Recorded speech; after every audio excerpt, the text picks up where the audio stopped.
Tout le monde a son idée de comment on pourrait bien vieillir, trouver une solution. Maintenant, la question, c'est comment on fait.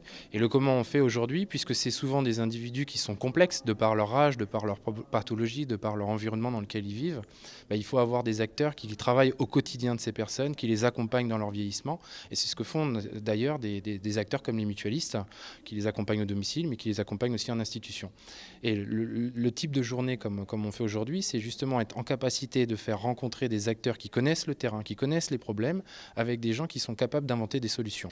Alors ça ne veut pas dire faire des produits pour des retraités, mais penser des usages pour des retraités, parce que par exemple, quand on utilise un smartphone et qu'on a de l'arthrose dans les doigts, il est plus difficile d'envoyer un SMS. D'un autre côté, on a des solutions qui sont des objets de santé, qui vont permettre de savoir si la personne s'hydrate.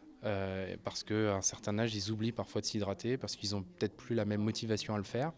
Et donc, on a des solutions qui vont permettre aux professionnels, à distance, de savoir si la personne s'est hydratée. Parce que le verre est connecté, et au-delà de la connexion, que le verre soit connecté, on sait aussi si la personne a apporté le verre à sa bouche.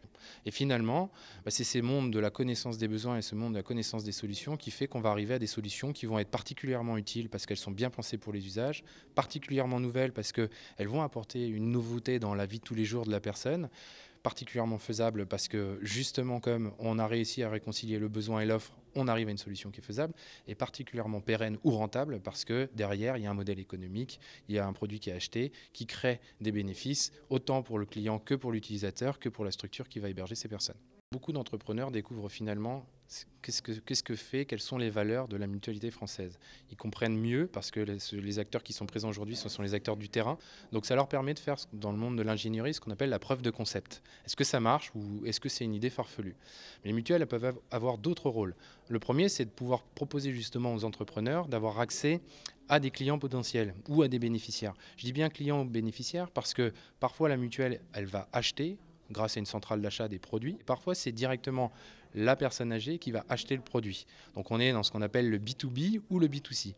Et donc l'intérêt des mutuelles, c'est justement de pouvoir s'informer, de faire la veille dans une journée comme aujourd'hui, de ce qui se passe sur le marché et de quelles solutions seront présentes demain. Parce qu'il faut toujours imaginer le coût d'après. Les seniors d'aujourd'hui ne seront pas les seniors de demain. Et donc il faut anticiper toutes ces évolutions sociétales. Et puis la mutualité et les mutuelles en règle générale, leur travail c'est aussi souvent d'amorcer la pompe. Donc de montrer l'importance de développer des projets d'innovation, de biens ou de services, d'usage ou d'organisation, de modèles économiques ou pas, pour susciter l'intérêt auprès de ceux qui veulent devenir des entrepreneurs et qui cherchent justement à donner du sens à leur entreprise.